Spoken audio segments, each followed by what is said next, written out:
SwayamPrabha. Digital India. Educated India.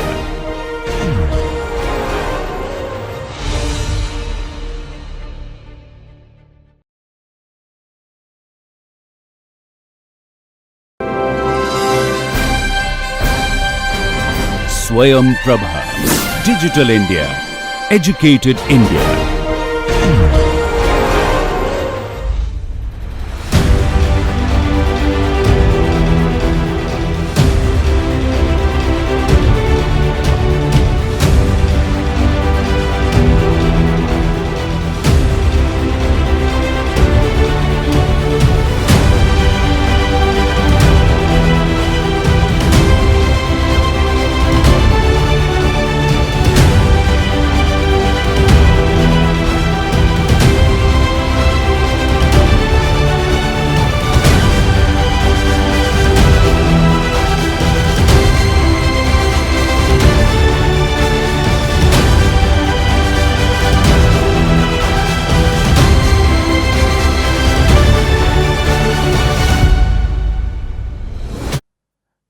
Today we will look at a very important and interesting topic in air transportation, which is called as airline yield management. Once again, here is the structure of the fares of an airline. So, we see that the cost per unit distance and also per unit passenger reduces as per the blue line, and the yield or revenue follows almost a straight line. The point at which they intersect is a very important point, because up to this point the per unit cost is higher than the per yield cost.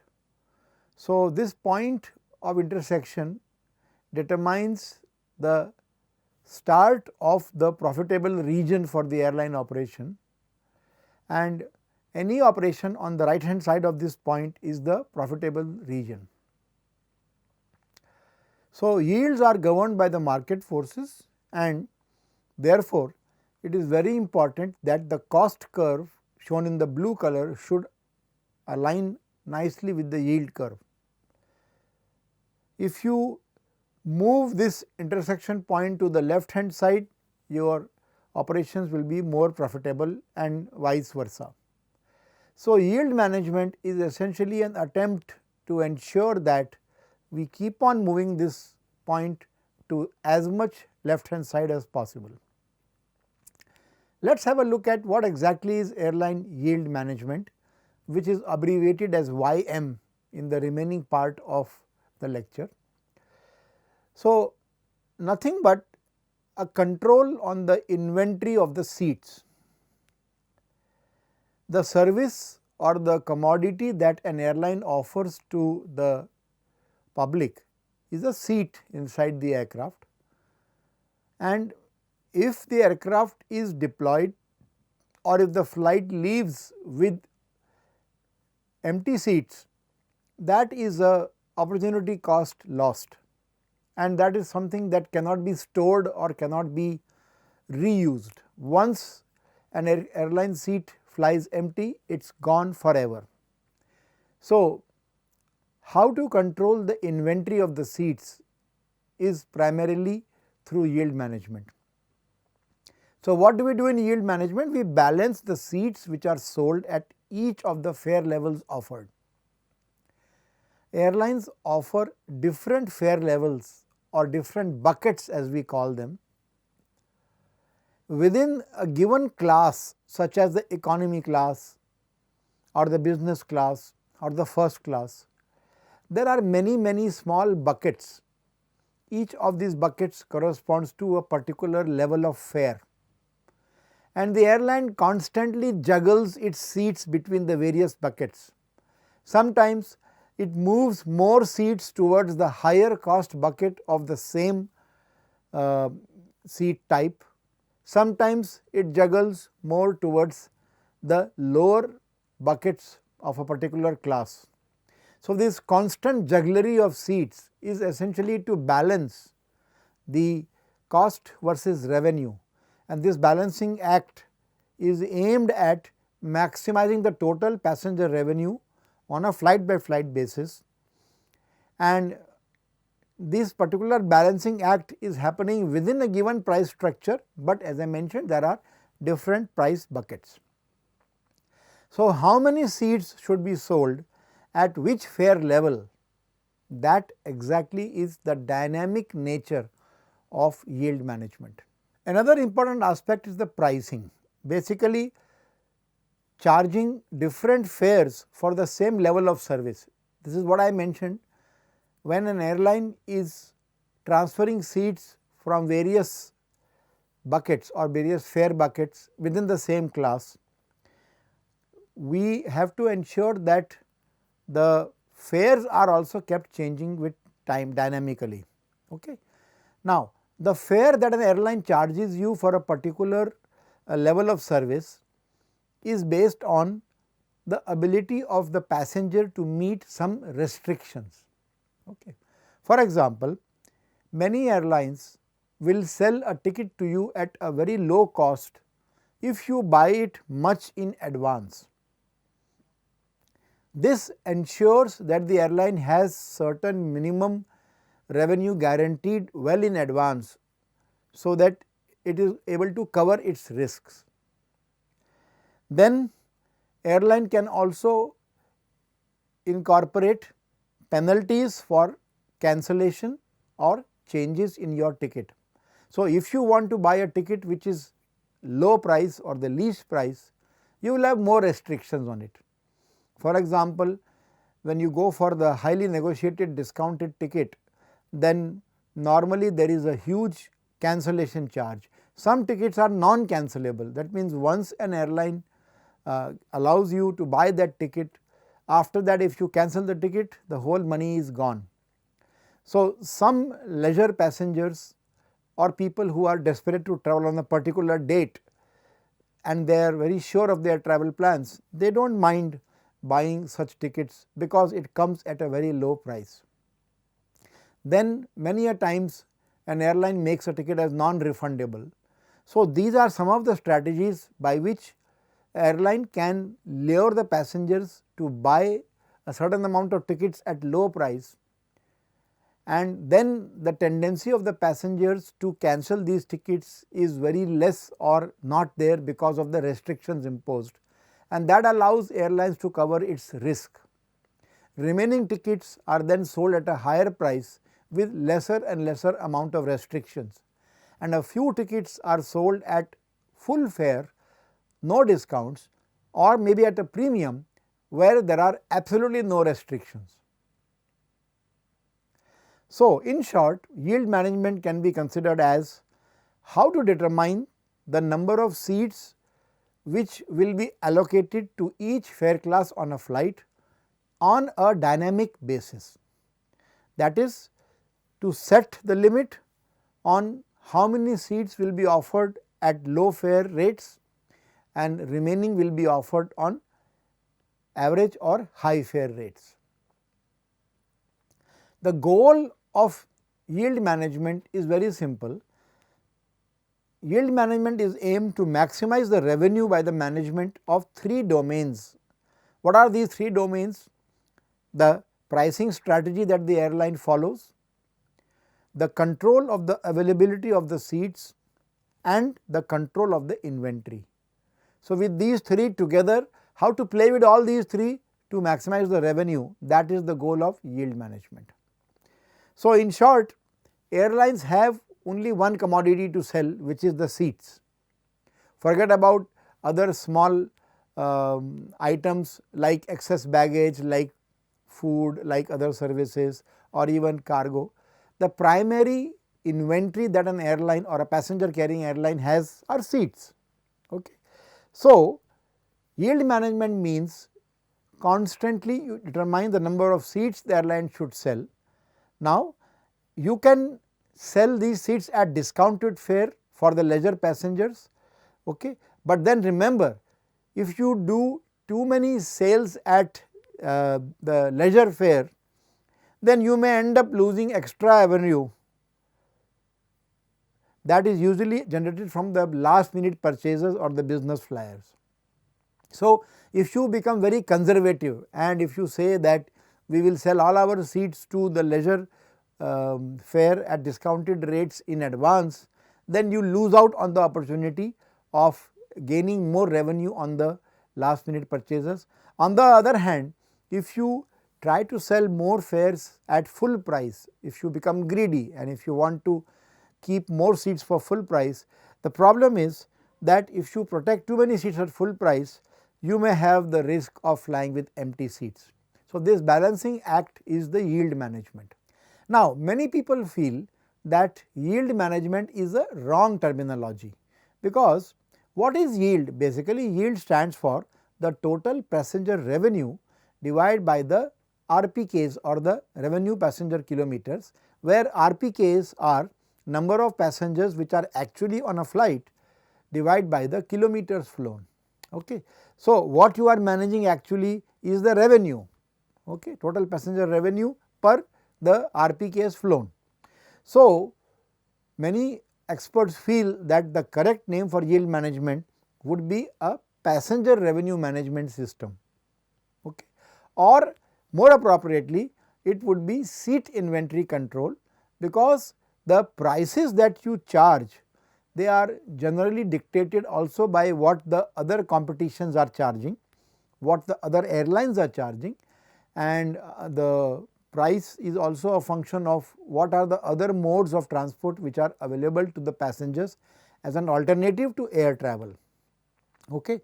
So, seat inventory control is a more appropriate term for yield management, because that is exactly what you do. Now, when we look at yield management as a general topic, we need to answer some questions. Specifically, we need to understand and appreciate where is yield management used. Of course, it is used in the airline business, and it started actually with the airline business. See, post deregulation of the American air transportation system, airlines was given the flexibility of charging whatever fare they feel like. Now, when we started to liberalize the charging of the fare, then automatically yield management became an important tool for ensuring the profitability of the airline. So, the yield management started from the airline industry, but it is also used in many industries, as we will see. We need to know also who is credited with starting yield management in a very prominent manner in the airline industry.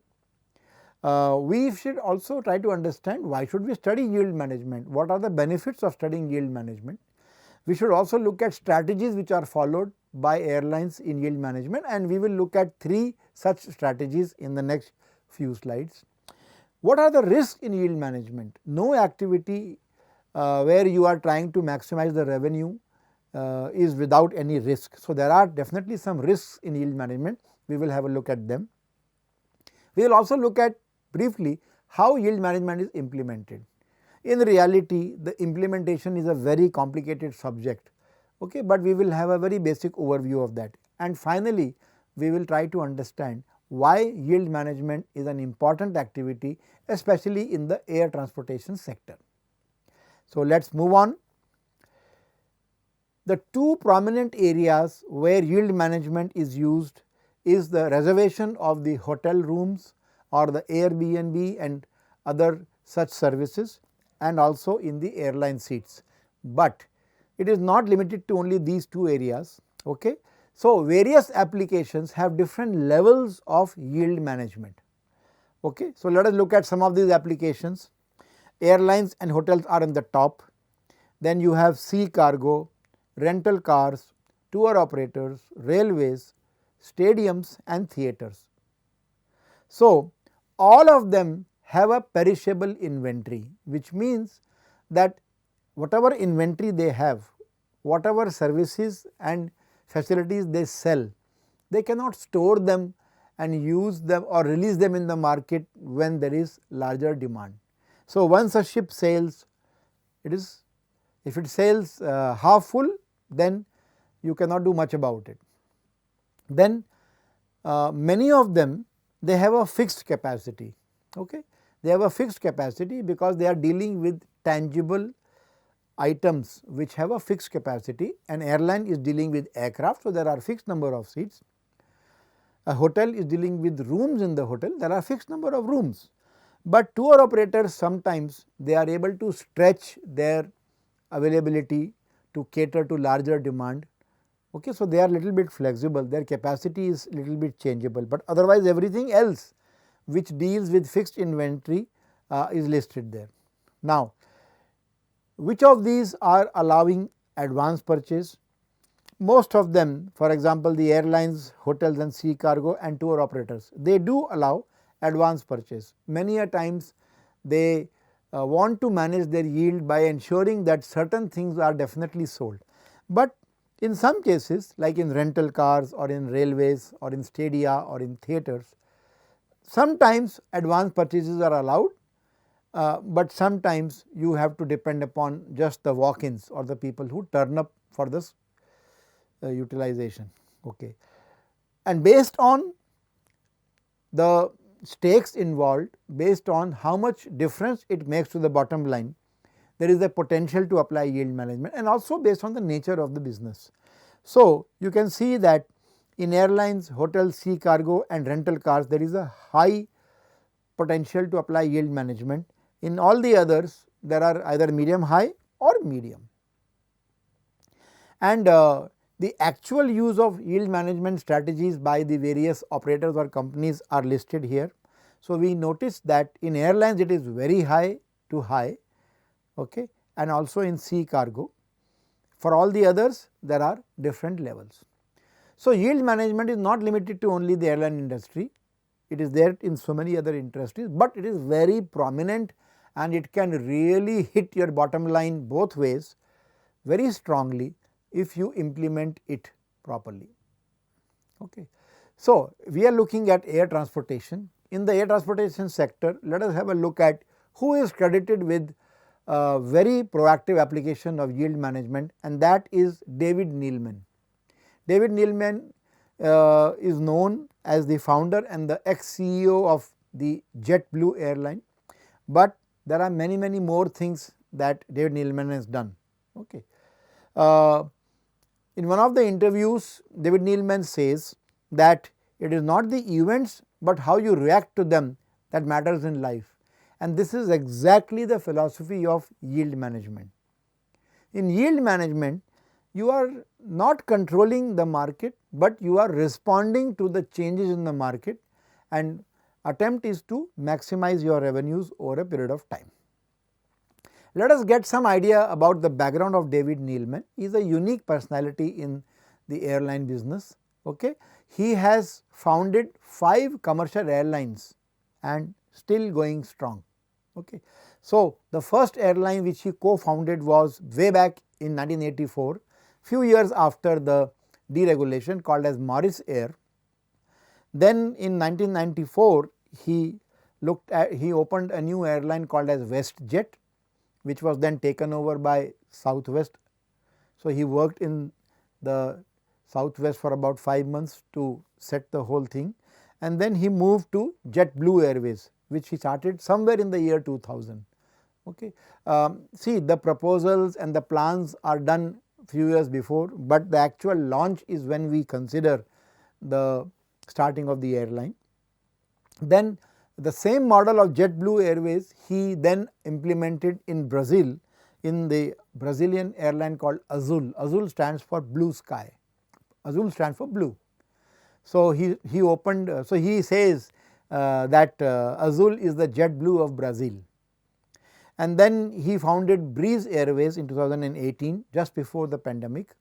In between, when the Portuguese government wanted to privatize the TAP Airways, he teamed up with some other person, and both of them together had a majority stake in TAP Airways. He had a 45% stake in that particular airline when the privatization was enacted. So, he is very active in the field of airline, and he has seen a lot of ups and downs in his life related to airlines. He is credited with very innovative and new schemes in operating airlines and in managing the yield. I will give you an example of very interesting observation and the activity that he did, which made a big difference to the bottom line of JetBlue. So, he realized when he was in JetBlue that a typical Airbus A320 aircraft comes with 162 seats, and because as per the regulations of the US government at that time you need one flight attendant per 50 passengers, there was a requirement for 4 flight attendants in the cabin. David Neeleman looked at it very critically and he said, he observed that aircraft do not go full, last few seats are generally empty. Okay. So, he had this very interesting brainwave that why do not we remove 2 rows and 12 seats, okay, and fly the aircraft 150 seats only, and because the cabin will have less number of seats, you can increase the spacing now between the 2 seats, which is called as the seat pitch. Okay. So, one thing that immediately happened is that you could now operate with 3 flight attendants, and flight attendants cost money. Okay. As we have seen in the estimation of DOC, there are costs associated with flight attendants, and if you reduce from 4 to 3, you are basically going for a 75% or 25% reduction in the cost of the flight crew members. Okay. Then because he reduced the number of seats, he removed 2 rows, the last 2 rows, and spread out the other rows little bit more. He was able to give the best possible leg room in the economy of any airline. Plus, when you fly with less passengers, you have lesser consumption of fuel, okay, and the load factor increases because now you have less seats. So, if you are going with 140 passengers, earlier it was 140 by 162 and now it is 140 by 150. So, definitely the load factor also increases. So, David Neeleman is known to do many such interesting things. There are some books available which talk about his attempts to optimize the operations, and I encourage you to locate them and read about it. Okay. So, coming back to yield management, question is why study yield management, how does it benefit? Okay. The objective of yield management is that we should protect a large fraction of our seats if possible for booking that is done later by high fare paying passengers, but we cannot be very greedy, because if we do this too much you will probably fly empty. So, there is a nice balance. Okay. And how it is accomplished? You accomplish it through forecasting the expected future booking. Now, this is a lot more difficult than what it appears to be. This requires a huge amount of data mining, prediction ability, and also experience, and many times it requires a sixth sense for you to figure out how to forecast what would be the expected future booking, so that you can take the risk of not releasing the seats in the lower fare buckets. Now, what is the need for yield management? Because despite all efforts and despite attempts to improve the load factors, the average load factor globally in 2019 as per IATA estimate was just 81.9%, which means close to 18% seats are flying empty, despite all the efforts by the airlines to make the aircraft fly full, and despite using several strategies, as we will see. The net result is that on an average around 18% seats are empty. So, that means airlines are losing revenue to 1/5 of their revenue in every flight on an average. Therefore, there is a huge scope for yield management. What are the features of yield management? Basically, a yield management strategy helps to deploy a pricing strategy for different segment of customers. Okay. So, different customer segments have different expectations and requirements, and we are looking at what kind of pricing strategy to deploy for different customers. The second thing is, using yield management, an airline can try to maximize the revenue at any given point of time. This is a time function. Yield management helps to cater to the demands and sets price for each segment. Remember, there are multiple segments in an aircraft. We are not saying that we are going to have price differentiation between various segments. We are saying that within each segment we can vary the price to get higher revenue.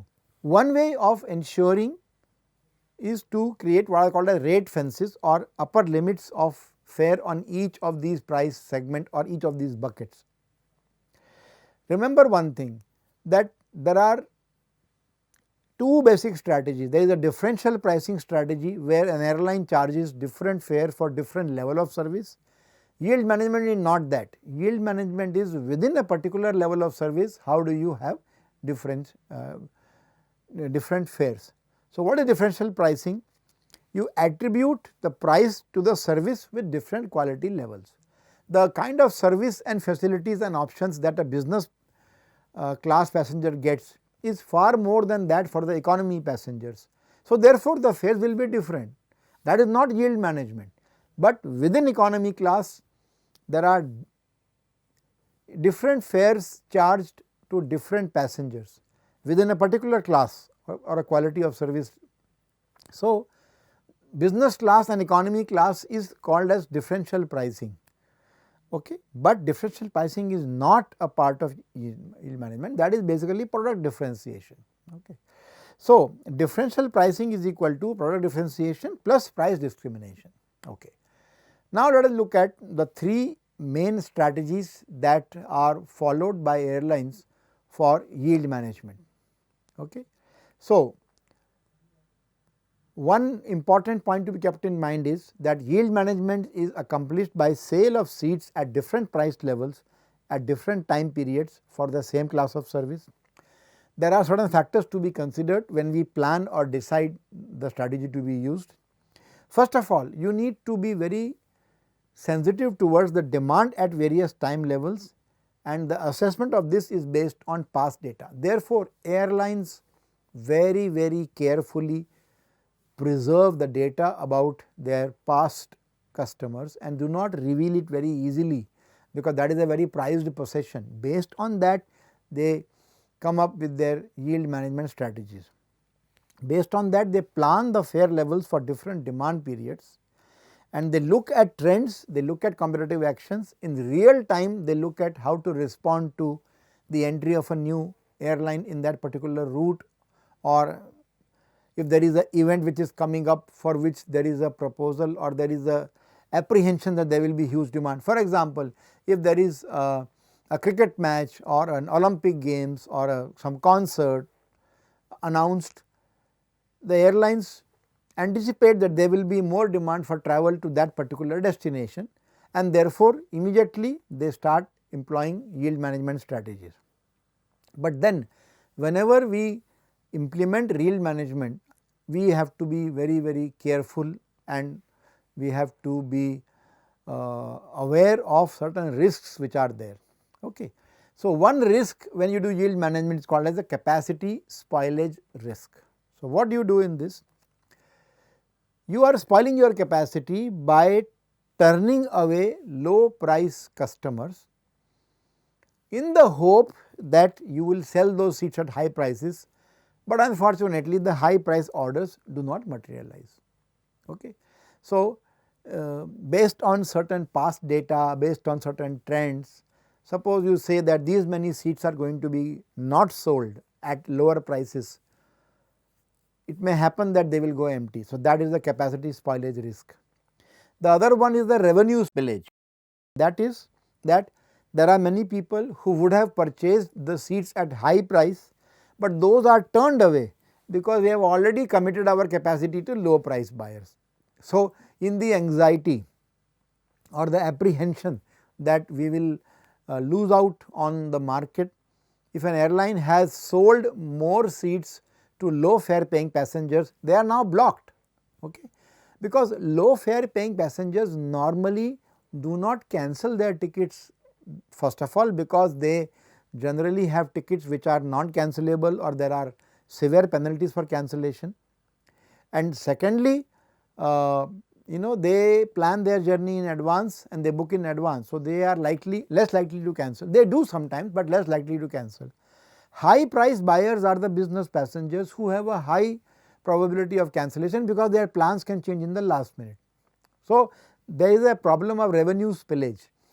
You have turned away high fare paying passengers, you have already allotted many seats or more seats than what you should have to low fare paying passengers, and now you do not have seats because there are passengers who want to pay high fare, but you do not have seats. That is the revenue spoilage risk. So, between these two risks, the balancing act has to be done by the yield managers. So, let us look at 3 common strategies which are followed by airlines to handle the yields. The first and the most common strategy and hugely debated strategy is called as overbooking. Overbooking means that an airline will sell more seats than available seating capacity to ensure that even when there are last minute cancellations, we do not end up with low load factor. Now, this is a big risk, okay, but this risk is based on experience and it is based on past data. So, in overbooking, so basically you went to the airport with a confirmed ticket, the airline gave you a confirmed ticket in advance, you were told that unfortunately all seats are full. So, therefore, you were paid some money to take the next flight. This is called as bumping a passenger. That means, you have a confirmed ticket, you have the right to board, but the airline denies you that right and tries to lure you to postpone your flight by taking the next flight, which is having probably more seats vacant. So, the question is, why do airlines overbook? Okay. The reason is, this is one way of managing the revenue and it is very common. Most airlines do it. Okay. One reason for overbooking is the no-show. On an average, it has been found that 15% of the confirmed passengers do not show up for the flight. They are confirmed, so they are expected to come, but they do not come. What could be the reason? Basically, they do not show up for the flight. Why? Because many a times there can be last minute changes in the plans with hardly any time available for cancellation. Also, some passengers could be delayed in traffic because of which they missed the flight. This is very common in urban scenarios where you just cannot predict how much time will be taken by the surface mode of transport or other modes of transport to reach the airport, and many passengers, they get delayed in the traffic because of traffic jams or other problems, and because of that they can't reach the airport in time. Then there are some passengers who do multiple bookings on flexible tickets. They pay higher fare to buy flexible tickets, they are not sure when they will go, so they book their tickets on 3 flights, 4 flights, okay, and ultimately one of them will be used and the remaining will be going empty. Whatever be the reason, many passengers are also missing the connections and therefore, they do not show up for the connecting flight, right. So, how much overbooking is done and who does it? Let us have a look. So, the large legacy airlines, they can do as much as 30% overbooking. Why? Because their tickets are mostly more flexible and they have a lot of business travelers.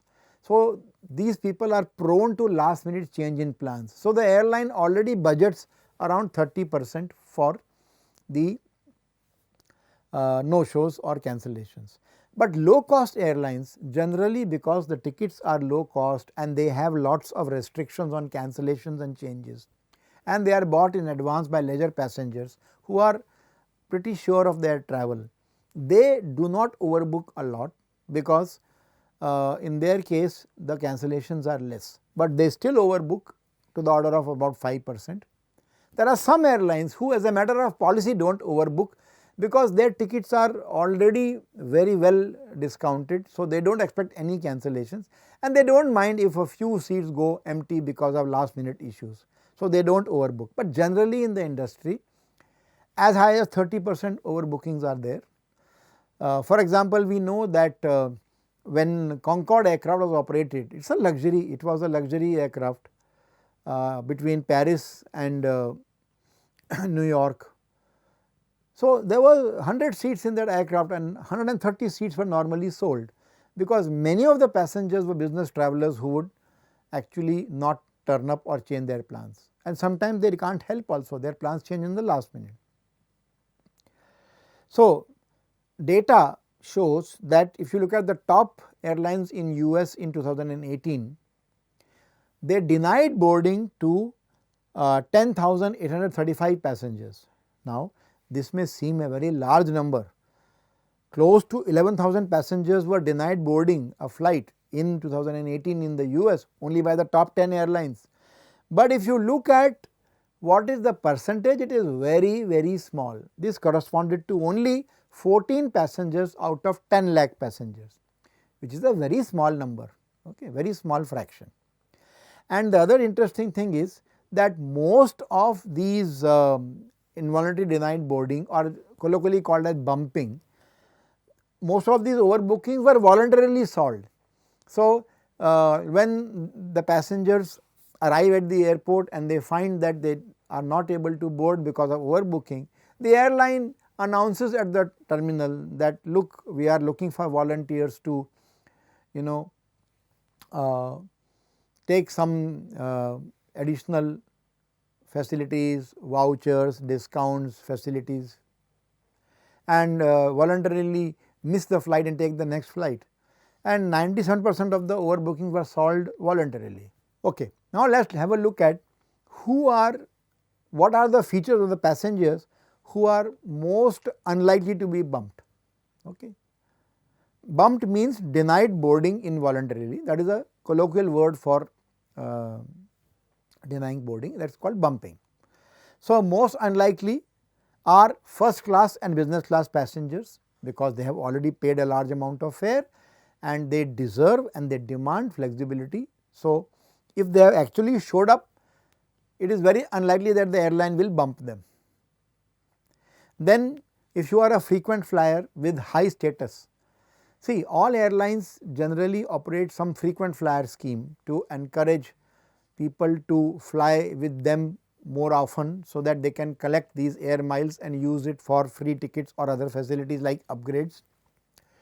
So, if you are a frequent flyer and frequent flyers also, there are multiple status. There are some baseline frequent flyers and there are some very high level frequent flyers. So, if you are a frequent flyer and that too of a high status, the airline will not take the risk of displeasure by bumping you. So, you will probably not be bumped.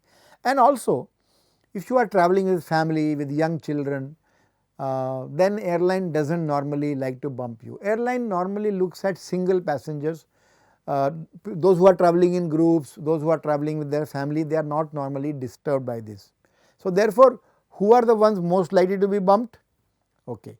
The most likely ones are single travelers, because they will be the only one person inconvenienced. Then, if you check in late, you are more prone to be bumped, that has been found by the studies. And also, if you have a low fare ticket, you are the prime target for bumping. So, of course, first the airline asks for volunteers and anybody can volunteer, and they do give a lot of lollipops, if I can say so, for you to bump voluntarily. For example, there have been instances, I have myself experienced that in one of the flights which I was waiting for at the airport, I think it was Atlanta airport, I do not remember exactly. The announcement came that, okay, we are overbooked, we do not have seats for so many passengers. So, if you want to stay back for a day and take the same flight tomorrow, we will give you accommodation in Atlanta and we will give you a local sightseeing package. So, free accommodation in a hotel in Atlanta and a sightseeing package. So, now if you are a tourist who does not really bother whether you want to reach that place tomorrow or day after, and if you do not mind, you will get, sometimes they say, okay, we will give you a voucher for $400 any flight in our route valid for 1 year. So, like that, or they give you a financial package $50, $100.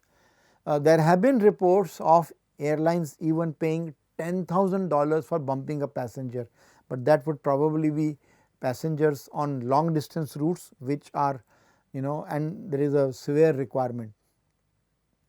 So, what are the objectives and repercussions of overbooking as a strategy for yield management? Okay. So, what are the objectives?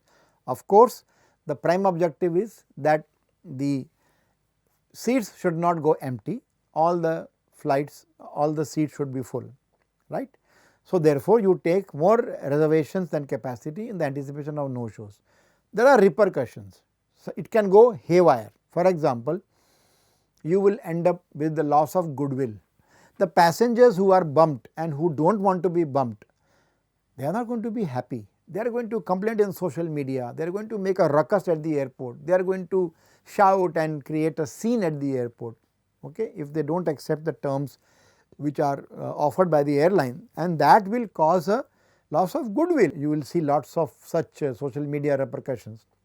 Then, okay, suppose they agree to be rerouted, okay, they want to go to the destination and they do not want to cancel the ticket. So, the responsibility of the airline is to send them to the same route by some other airline. So, there are going to be rerouting costs, whether you send this passenger by your own airline or whether you send this passenger by some other airline, there is going to be rerouting costs. Okay. Then there are hospitality concessions. As I mentioned, sometimes you are offered accommodation and that costs money. So, you will have to factor that in, and then you have to do volunteer inducements. So, that also costs money. If you have to give somebody a deal, a voucher, or if you have to give someone, let us say, local sightseeing, all that costs money. So, these are the repercussions which will hit the bottom line of the airline if it happens too much. Okay. Let us look at the number of overbooking. So, here is a graph which shows you how slowly the capacity of an aircraft or an airline gets filled up over a function of time.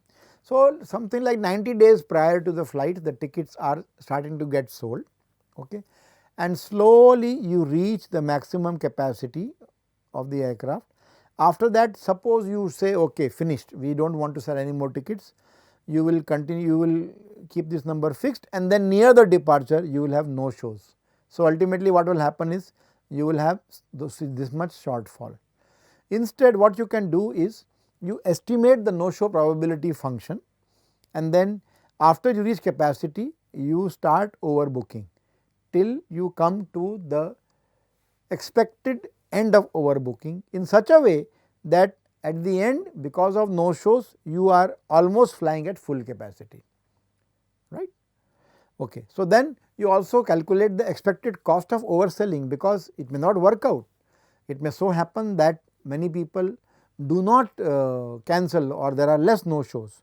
So, you look at the probability of occurrence of that based on the past data, based on your assessment, and also you look at the cost of the remedial action. So many passengers are overbooked and they come up to the airport. Now, we have to give them either some concessions, or we have to give them some vouchers, or we have to give them some rerouting. So, that is all costly. Then there has to be a ceiling to how much you bump, because otherwise there will be very big loss to your goodwill. So, now look at the financial issues or the revenue related issues. So, from 0 seats to the capacity, there is definitely going to be an opportunity cost of unsold seats, which will keep on reducing as more and more seats are sold. When you come to the capacity, right, now after that, if you start continuing to sell the seats, this is the line you will follow, but there are overbooking costs, and these costs are going to increase from the point where capacity is hit, it will start increasing. So, there is a sweet spot here called as the overbooking limit.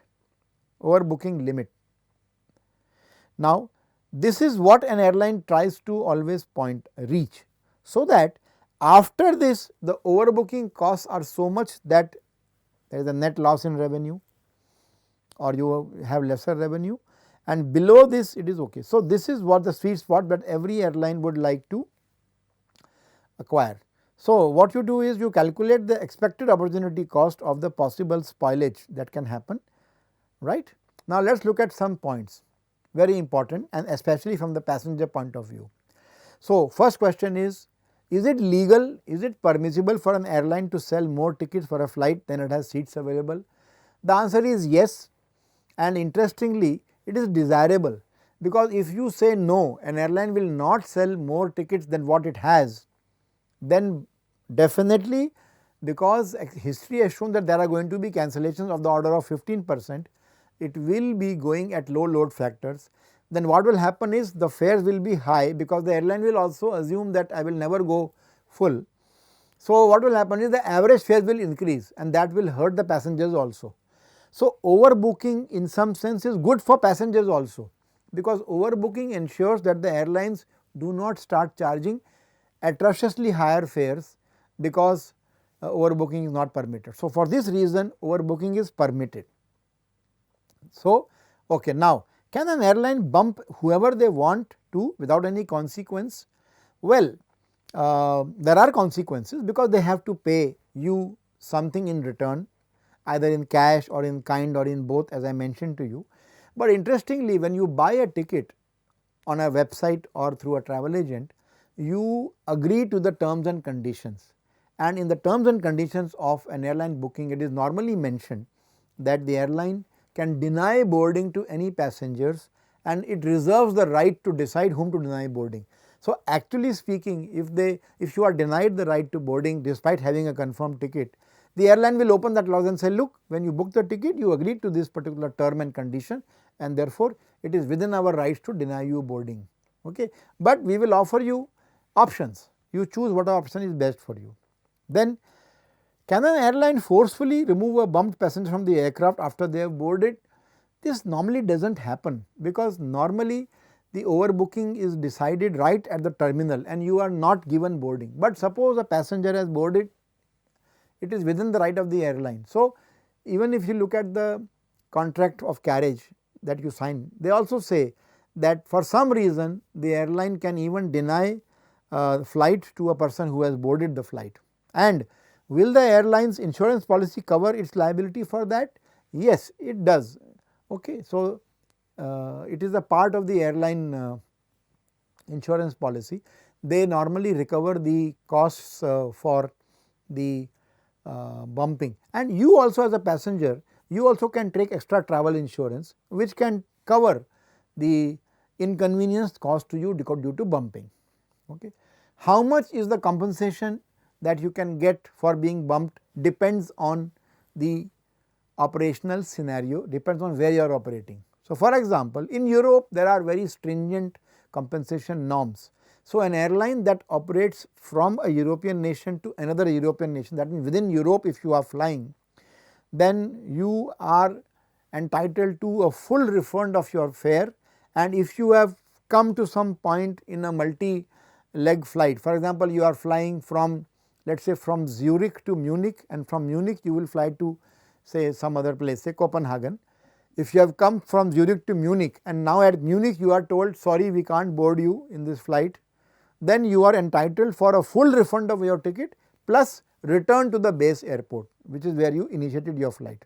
Or you can say, you can demand that I would like to be rerouted by some other airline or some other means to the destination as soon as possible. So airline is bound to do it.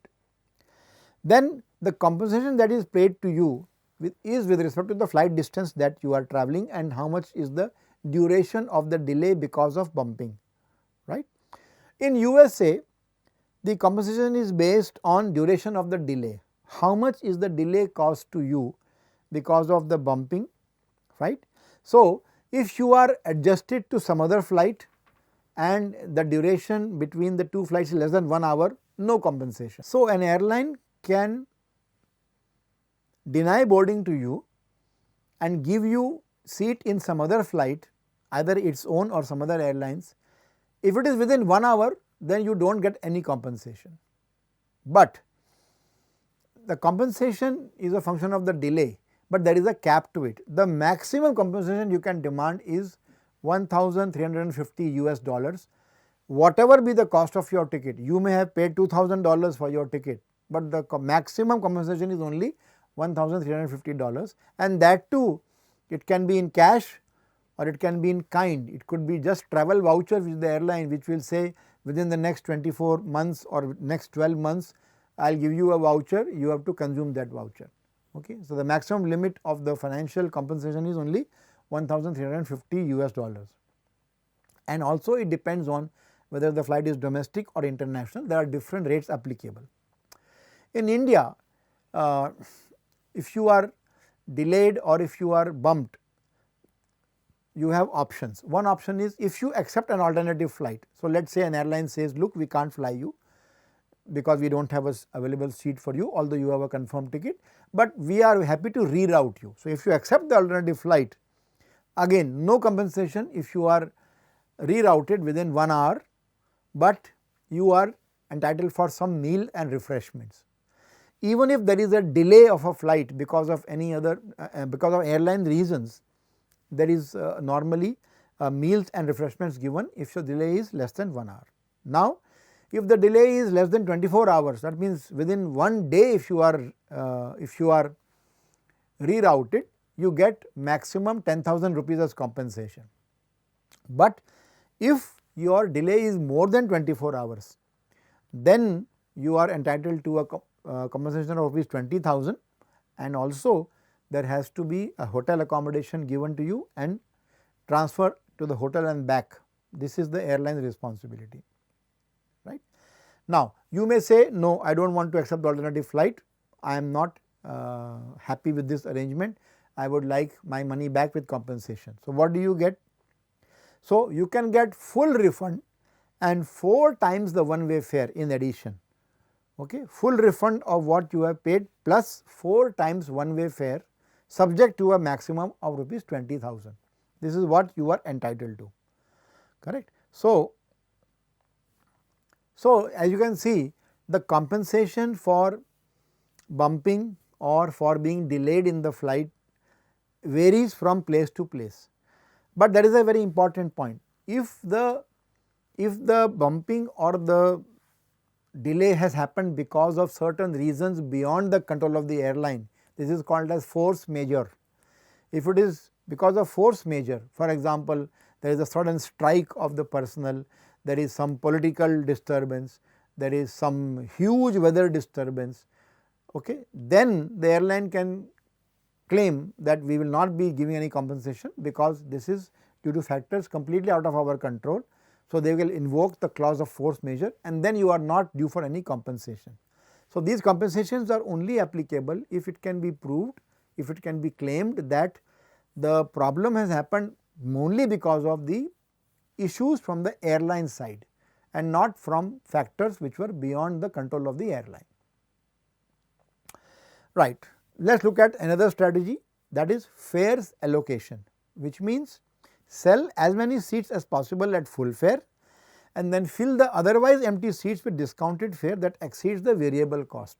Because for every seat that you fill, for every passenger that you carry, there are some additional variable costs towards the beverages, towards the food, towards the other facilities like newspapers, magazines that you give, okay. But those are very small. So, what you can do is you can discount the fare to such an extent that at least you cover those costs. So, your seats do not go empty, correct. That is the minimum. So, that is called as fare allocation. Okay. Now, fare allocation has got some price considerations. There are important terms which we need to understand. There is something called as fare dilution. What is dilution? There is a customer who is price insensitive, but you make that customer pay a lower price because you have lowered the fares. So, this passenger would have anyway paid you higher fare, they were not sensitive to the fares, but now they also pay lower fare because you have lowered the fare. This is called as dilution. Then you have displacement, that is you had a passenger, a potential passenger who were prepared to pay high price, but you have rejected that passenger in favor of a low price customer because you offered seats at a lower price assuming that you will not get people at higher price. But here comes a customer who could have given you more money, but you do not have any place now because your seats are full. This is called as displacement. So, you have displaced high price customer with a low price customer and that has reduced your revenue. Then you have something called as share shift. In share shift, there can be movement of volume among competitive carriers. So, you have two airlines fighting for the same number of passengers or same pool of passengers, and one airline introduces some strategy, because of that a large number of passengers move from airline A to airline B. I will give you an example of this. For example, I remember that when I went to UK for my postgraduate PhD studies, at that time a scheme was announced by British Airways that on every adult ticket one child can go free. So, they were luring parents who were flying with young children and making them buy tickets in advance and travel on their airline. So, I took advantage of this particular scheme, and because I was travelling with my wife and we had two children, so each child became free. So, it became a huge concession for us. So, what happened is many people like me who were having children, they all moved. Now, the children are going to occupy seats. These are not infants who go in a bassinet or in the arms of the parent. They are occupying seats. Okay.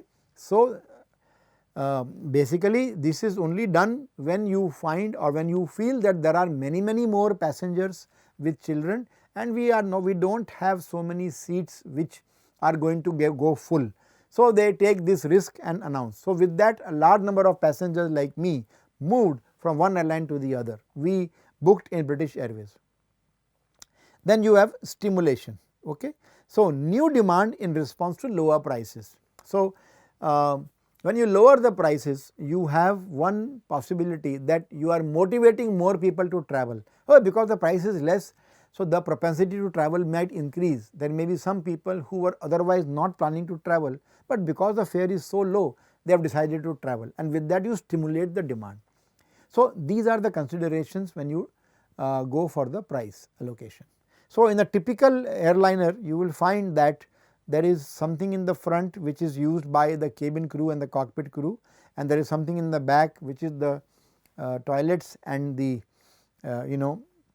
galley, and in between you have the seats. So, you have generally in the front the business class, which is, as you can see, more spacious, less number of people abreast. So, in this case there are 5 rows of 4, so 20 passengers are in business class, and then you have 6 and 7 which is premium economy. Okay. And then below that you have the regular fare passengers. Okay. These are passengers who have paid the regular fare, and then you have discounted fare passengers who are having the same features as the economy class passengers who pay regular fare, but they are discounted because you want to fill the aircraft with passengers. You are not sure that so many passengers will come with regular fare, so you discounted the fare. So, this is the typical, and it is interesting that even within the regular fare also, it might be possible that the person sitting here has paid some amount and the person sitting here has paid a different amount, depending on which fare bucket at what time the ticket was sold. Generally speaking, people who sit in the back side, they normally have paid lesser fare, they are discounted. These people have paid higher fares, and of course, the highest have been paid by the people right up in the front, the business class passengers. The ones in the sandwich between economy and business class, or the premium economy as you can call them, they are neither here nor there. They have certain extra facilities available to them. Now, there is a very interesting pricing and demand management model. So, if you plot the distribution of demand, you can see a distribution function. So, the mu is the mean value, there is a peak here, and at both sides of the piece there is a nice distribution. So, the people who do early booking and hence they pay lower fare, they are the leisure customers, and the people who do booking in the late, they normally pay higher fare, they are the business customers, right. So, when the demand is lower than the reserved seats, so these are the reserved seats, the one that is shown in this purple color, the Q, quantity Q is the reserved seats. So, if the demand D is lower than the reserved seats, then if the value of D is less than or equal to Q, which is the number of reserved seats, that means you have extra seats available. Okay. So, you incur what is called as overage cost. On the other hand, if the demand is higher than the reserved seats, suppose the demand is somewhere here and it is higher than the queue, then you have shortage seats, because you incur underage costs, because demand is much more than queue. Okay. So, the balancing act has to be done. The last strategy that we will discuss will be traffic management. Okay. So, in traffic management, we sell the seats to ensure a system wide optimization or increase in revenue, rather than looking at each flight on its own. Sometimes we need to lose in the short term for the longer term gain. So, that is done by traffic management. I will give you one example of traffic management. So, what you are doing here is you are maximizing the system revenue to aim for global optimization. We are not looking at specific segment for local optimization. Okay. So, this is basically tied to the inventory availability. How many seats are available versus how many are sold out. Okay. And interestingly, it can create favorable displacement. Displacement can work both ways. One displacement can be that people are going to move away from you, but it can also happen that people will move towards you if you do traffic management very carefully. Let us have a look at an example of traffic management. Okay. Assume that an airline is flying from A to B and B to C via B. So, it is a through flight, A to B and then B to C. Now, let us assume that when you travel from A to B, let us say Ahmedabad to Bangalore, just a name, Ahmedabad to Bangalore, the full fare is 10,000 rupees and the discounted fare is 5,000 rupees. Suppose that is the scenario. Okay.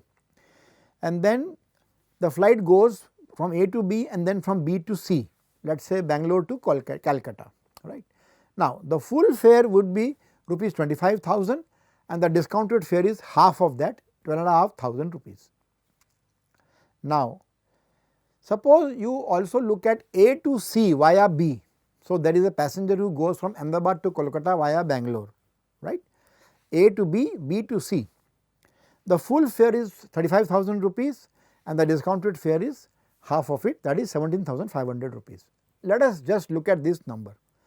Now, you have some seats from A to B, some seats from B to C, some people get down at B, some people come at B and go to C, some people are there from A going to only B, some are going from A to C, some are going from B to C, correct.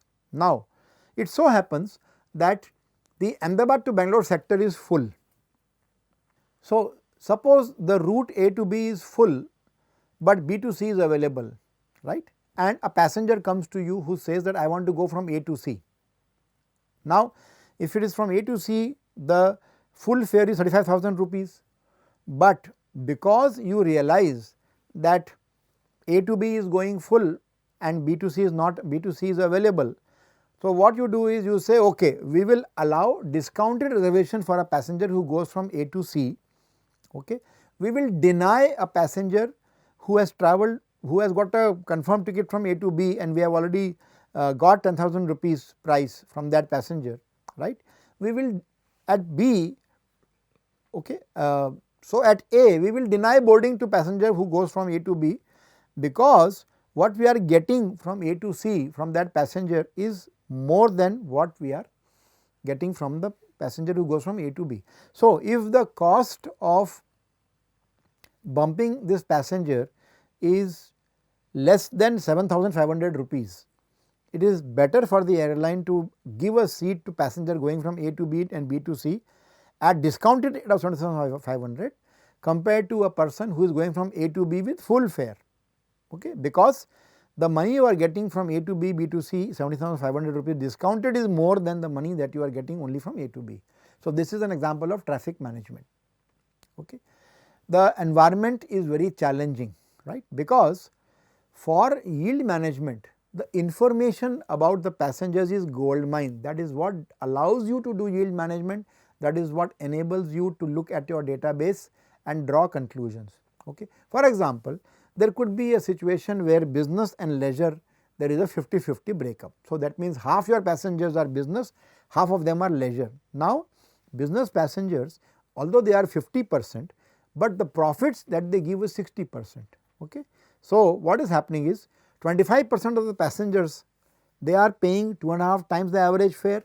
These are the early ticket purchasers of the business passengers. So, half of the business passengers, they are paying much higher fare than the average. So, therefore, they give you.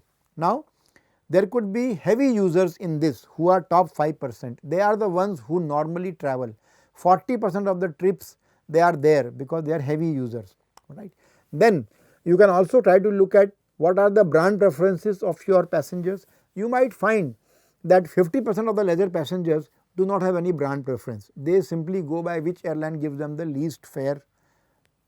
But business passengers are generally have a brand preference because they are members of the frequent flyer systems. So, therefore, they would like to sign up with the frequent flyer programs, they can earn mileage points. So, they are more prone to sticking to a particular airline brand.